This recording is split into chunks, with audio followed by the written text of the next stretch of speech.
Well, welcome to episode 39 of the Christ-centered cosmic civilization.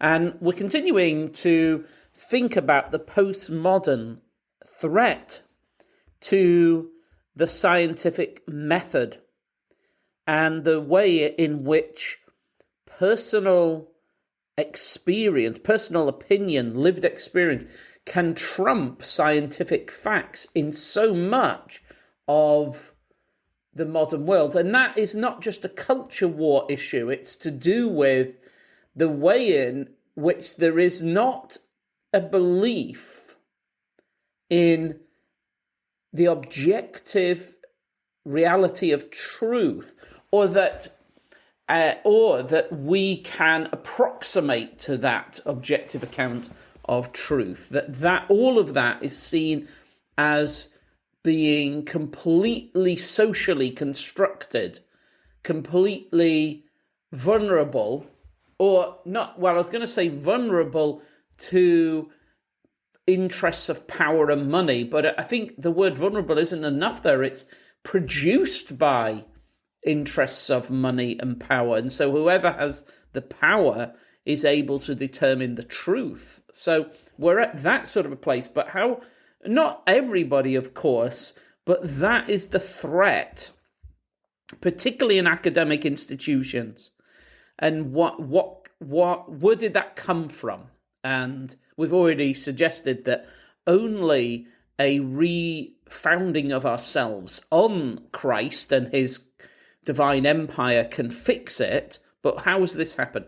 Well, we began to notice or think about Nietzsche, this 19th century philosopher, Christian background, and musician, Christian music. And it is sometimes described as one of the greatest Christian theologians of the modern age, because although his entire philosophy is anti-Christian and literally writes a book about the concept of Antichrist, his appreciation of Christian theology is very deep, and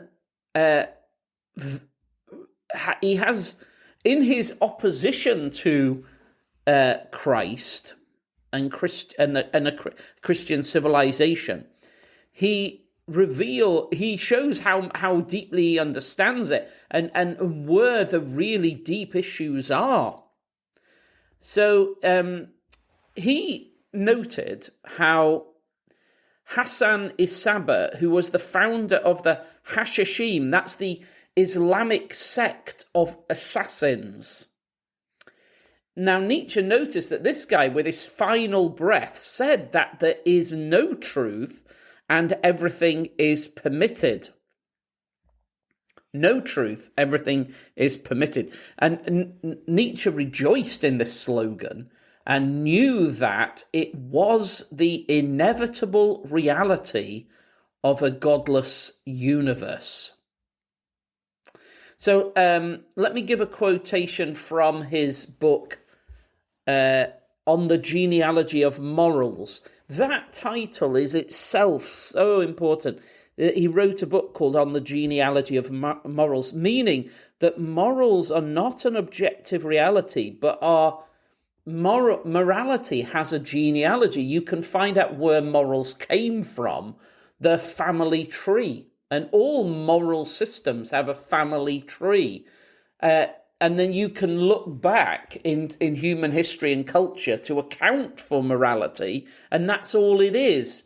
It's just a socially constructed reality or set of beliefs. But it's not grounded in eternity or transcendent or anything like that. Morals have a genealogy. Brilliant title to capture his main argument. Let me just give you a quotation from that book where he is speaking about this order of the assassins, and obviously because they were committed to carrying out killing people. it was obviously necessary for them not to have a very strong problem with killing people.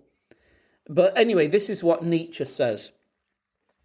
When the Christian crusaders in the Orient encountered the invincible order of the assassins, that order of free spirits par excellence, whose lowest ranks followed a rule of obedience, the like of which no order of monks ever attained. They obtained in some way or other, the Christian crusaders, a hint concerning that symbol and watchword reserved for the highest ranks alone as their secret. Quote, "Nothing is true, everything is permitted." Very well. That was freedom of spirit. In that way, the faith in truth itself was abrogated.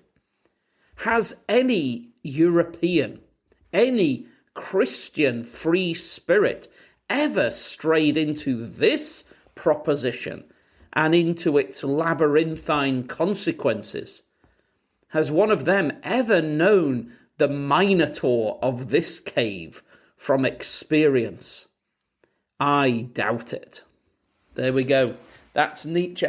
He's so good at writing, apart from anything else, and that sense of the minotaur in the cave and tapping into that mythological way of writing. But that recognition there, that to really believe that nothing is true and everything is permitted, that it's almost impossible for anyone who is deeply grounded in Christian culture to grasp that, experience that reality. That they may sort of intellectually think they know what that statement's saying, but for Nietzsche in his time, he felt no European had experienced it. Now, of course, that's amazingly untrue. Many Europeans and Americans do truly experience that, though maybe not, because if you noticed at the beginning of that quotation, he noted that in the order of the assassins, they were able to command a rule of obedience, the like of which no order of monks ever attained. And that is an important clue as to what it means to really get to the heart of that labyrinthine maze with the Minotaur at the middle, because at a superficial level, the feeling is postmodernism is free, and even Nietzsche there when he talks about freedom of spirit. So it's both freedom of spirit and absolute rule of obedience. The freedom is the freedom from an objective, eternal, transcendent framework. But if there is no such transcendent framework, no divine empire, then the structures upon you are merely human, merely social. And then that can be an absolute rule. Absolute rule. So the cult exercises, whether it's a political cult or religious cults. Most cults these days, of course, are political. Religious cults are quite minor in comparison to political cults in our age. But that sense of the cult that takes away from you, it's such a totalitarian indoctrination that every aspect of your life must be controlled. That is only possible in this context where there is no transcendent truth, nothing to appeal to above and beyond the human cult. If there is no God, there is no divine empire, there is no objective truth, there's nothing beyond human society, human social power. Well, human social power is so ruthlessly tyrannical. Even what you think in the privacy of your own home is not allowed. Even that must be controlled, contained, directed, private conversation. There are no private conversations, not even private thoughts and feelings. Everything must be controlled. So Nietzsche is aware of that with the Order of the Assassins, but he still thinks of it as a free spirit. Nevertheless, the point of this is that once a culture rejects the divine empire, it is left with really this that nothing is true, and how can there be truth? So having killed God, as Nietzsche talks about it, because for him God is a socially constructed idea which can be killed off. And if that socially constructed idea of God is killed, then human beings cannot any longer hold on to truth or morality. Now, Nietzsche's very clear about that. So it's this strange thing that we've lived through. Well, let me just say, in the past 20 years, there's been a constant argument from the new atheists of 20 years ago, and now it's a bit more subtle, the debate, but there is this idea that you can be atheist and also have a genuine morality and belief in truth. That is, Nietzsche wouldn't believe that. People might be bound by cultural impositions or cultural conventions of truth and morality. Yeah, that's possible. Cultural conventions of truth and morality. And those ideas may be enough to control the majority of humanity. But, and this is Nietzsche's point, those with a clear mind and a will to power can embrace the fact that the loss of Christ is the genuine, absolute loss of truth and morality. So there's an interesting article in the National Catholic Review from the late 80s. I think it might be in the January or February issue, 1988, says this: with God dies all objective truths, for there's no mind over ours. And objective values, laws, and morality die too, if there's no will over ours. The soul, free will, immortality, reason, order, love, all these are idols, little gods that are dying now that the big God has died. Fascinating quotations. That's the National Catholic Review in 1988, January, February edition. Just very strikingly saying that the little gods, that's the human soul, free will, immortality, reason, order, love, all of these things that are kind of like little gods, they die too once the big God has died. And I think Nietzsche would agree with that. He'd say, yeah, that's true. You can't have those things.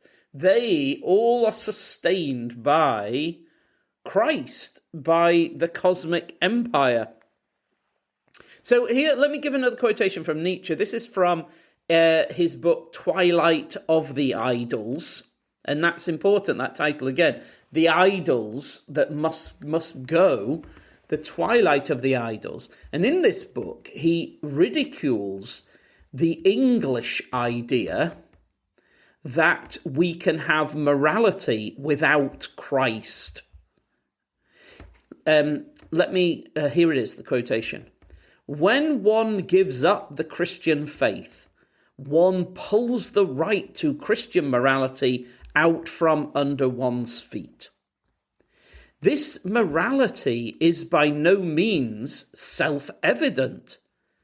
This point has to be exhibited again and again despite the English flatheads. Christianity is a system, a whole view of things thought out together. By breaking one main concept out of it, the faith in God, one breaks the whole.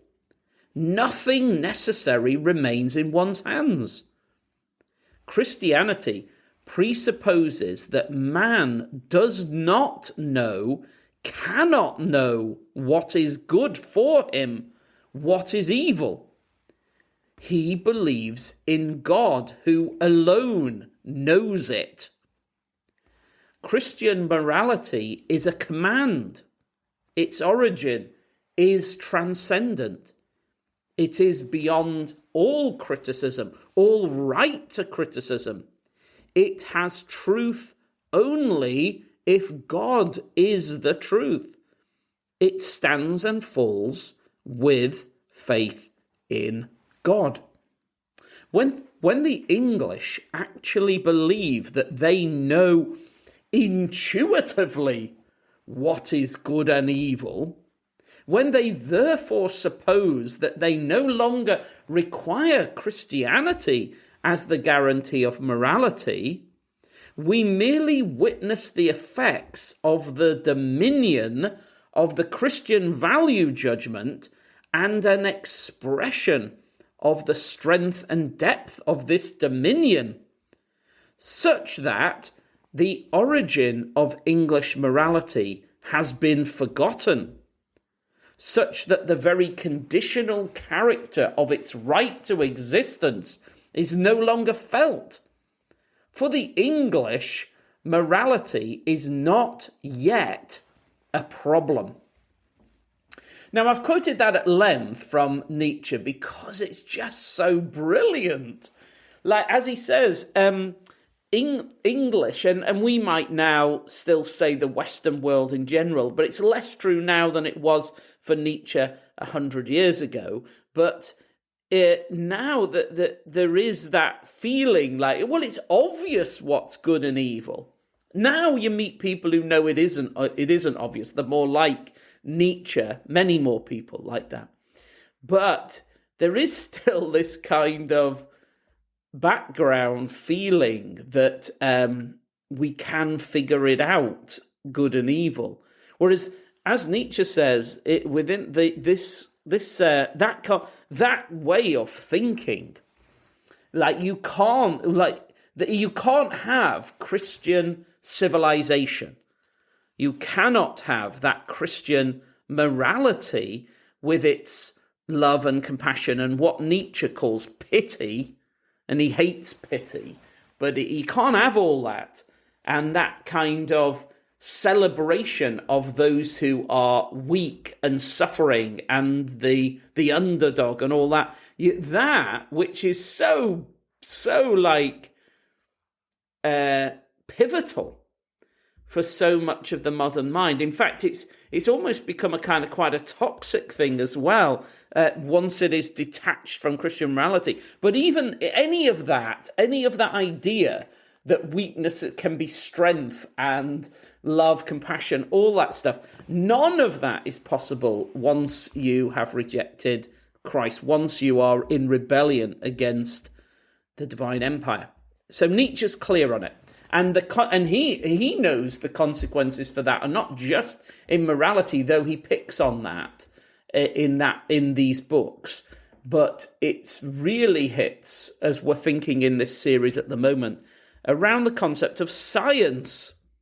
You can't have it like this idea of truth existing independently in the way you cannot have the scientific project in the way that it happened, because the way that it happened was based on and grew out of Christian civilization.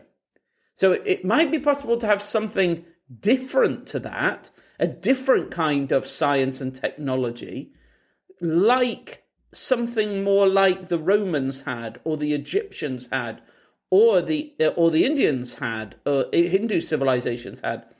You can have a different kind of science and technology, but not one that has that universal scope and confidence that gave rise to what we would call the modern scientific revolution.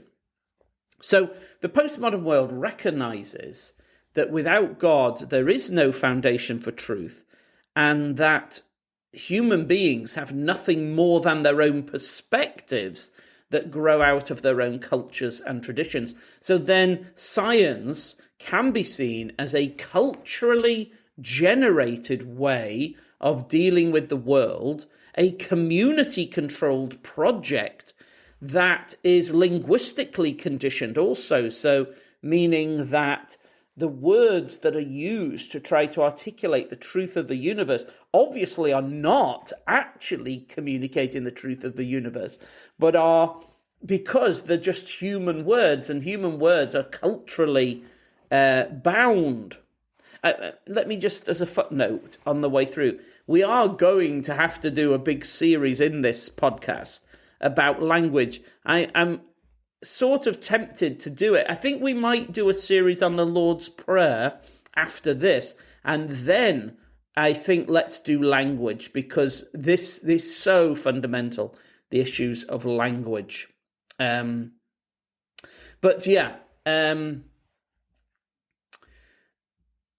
So science can be seen as a culturally generated way of dealing with the world, a community-controlled project that is linguistically conditioned and constantly provisional, driven by contextual agendas rather than objective truth. So are we then at this position where science, as it was understood certainly in the 17th century, or even right up to into the 20th century, is that possible anymore? Can science flourish in that way? Or is it that science genuinely has become something that doesn't exist as an objective belief in this transcendent logic that governs the whole universe? But is science now really a tool of power and money? Is that true? Is it really that now? And the idea then is each culture just offers vantage points and challenges, and how can anyone claim to have the best or perfect vantage point to see the truth? And that kind of idea that you could genuinely approximate to a cosmic truth. Do people really believe that's possible anymore? I'm not sure they do. If each of us can see only through our own cultural tradition, then no one can think the mind of God. The mind of God for a postmodern world, and really our current world, to think in a way that approximates to the mind of God is just silly. It's fairy tale that. None of us can fully and finally adjudicate who is most truthful, even. So the postmodern recognise there might be some truth out there, but there can't be any definitive way to get to it. So this means there is a genuine tension between the culture of hypermodernism or postmodernity. We won't get into that right now, because really postmodernity is hypermodernity, really. But there is a genuine tension between this culture that's dominant, particularly in the academic world, and the scientific project. So whereas some scientists may be prepared to accept that science is a social construct relying on cultural conditions, there is this still feeling, particularly in the kind of the introduction to science, or the dream of science, or the ideology of science. There is this feeling that science is something more than that. That even just recently, I heard somebody speaking about the scientific project as something that was like a holy calling. They still had a memory of that view of what science could be. Now, you could argue that the postmodern or hypermodern or critique or acid doesn't destroy science because of the apparent manifest power and success of the scientific project. I find that people talk like that. They'll go, but no, science obviously works, obviously is true, because look how successful it is. Nevertheless, how long is that sustainable, like as a genuine engine for success? That people have are more like what it once was the case, that people could say things like, look at planes, phones, and space travel. Look how successful those things are. Or vaccines, phones, and combustion engines. They are amazingly successful products of the scientific project. Therefore, that validates it. But all of those things, combustion engine, phones and computers, and vaccines, are now not considered to be unmitigated goods. People think that they're like, are they just something that is like obviously a good that is that validates it, or are they actually things that invalidate science? And particularly younger generations would say all of those things have a sinister aspect to them. So, yeah, as Christian people, we are citizens of the divine empire.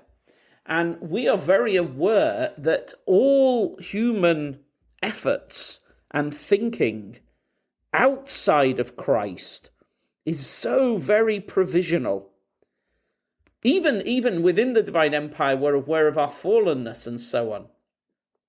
All the models of the world that we construct fall far short of the perfect and exhaustive knowledge that is in Christ. But as the legacy of the cosmic civilization, the divine empire, is to give to humans this confidence that we can approximate to that cosmic order and truth. And we want to, now, once the goal of the scientific project was to know the mind of Christ, and to have this tremendous confidence to kind of know and discover truth, regardless of its economic benefits.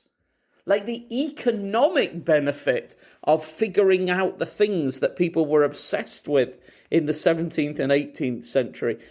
It wasn't clear that there was any economic benefit to any of the things they were striving to know and understand. But that didn't matter. It was this idea of knowing the mind of Christ as revealed in creation. But now it's hard for anyone to pursue genuine scientific research unless there is an economic benefit or a political benefit or something. And alternative scientific proposals that go against the mainstream are very hard to hear. Like the whole scientific community is incredibly bound by tradition and peer pressure, tremendously so. So alternative proposals don't really get any airtime at all, because it is once the dream of it was that it was a radically free-thinking environment where there was almost like a desire to hear alternative proposals that would undermine the mainstream thought. Now that's exactly the opposite. Now it's very, very difficult to hear genuinely alternative proposals because there's so much money and invested interest and traditions of thinking and so on, and huge amount of fear to step out of line and be cancelled and stay in your lane kind of thing. Don't question. That's the mood. So many scientists that I speak to would never seriously question anything. It's scientific traditions receive patterns of thought which are, there isn't that freedom because you have to believe in the divine empire and that Christ's mind is so much bigger and greater and that we've been made to know that, and that the companies and traditions and systems of this present age are not the final word. You have to believe in that to have the confidence to pursue lines of thought and inquiry that are beyond what are the received ones. It's very, very hard to challenge big systems unless you believe in something like the cosmic empire of Christ. So, as we come to a conclusion then to this season, we have to be realistic about the reality of scientific research as opposed to the perfect ideal. The scientific ideal is to understand the universe in that thorough and comprehensive way that Christ the Lord does. But in reality, science as it is right now is caught, it's always caught in the problems and limitations of this passing age, but it's particularly under pressure, I think, now. Real-world science is controlled by vested interests, pride, long-standing traditions, and the very small perspective that each of us brings to our vision of the universe. And I'll probably end with a quotation from Einstein. He says this: "The human mind, no matter how highly trained, cannot grasp the universe. We are in the position of a little child entering a huge library whose walls are covered to the ceiling with books in many different languages. The child knows that someone must have written those books. The child doesn't know who or how. It doesn't understand the languages in which they are written. The child notes a definite plan in the arrangement of the books, a mysterious order which it doesn't comprehend, but dimly suspects that, it seems to me, says Einstein, that is the attitude of the human mind, even the greatest and most cultured, toward God. We see a universe marvelously arranged, obeying certain laws, but we understand the laws only dimly. Our limited minds cannot grasp the mysterious force that sways the constellations." So we'll end with that sort of a humble word from Einstein, that sense that there is a tremendously deep and wonderful logic and order to the universe, but that we are limited in our ability to grasp it all. But perhaps we won't end on that completely, on that note, because I just would like us to remember the confidence that the founders of the modern scientific project had, because for them it wasn't so mysterious, that they weren't just like children with no capacity to understand languages wandering in such a library, but that they knew, they knew that their minds had been given to them and designed by Christ for the purpose of being able to read that library of wonders.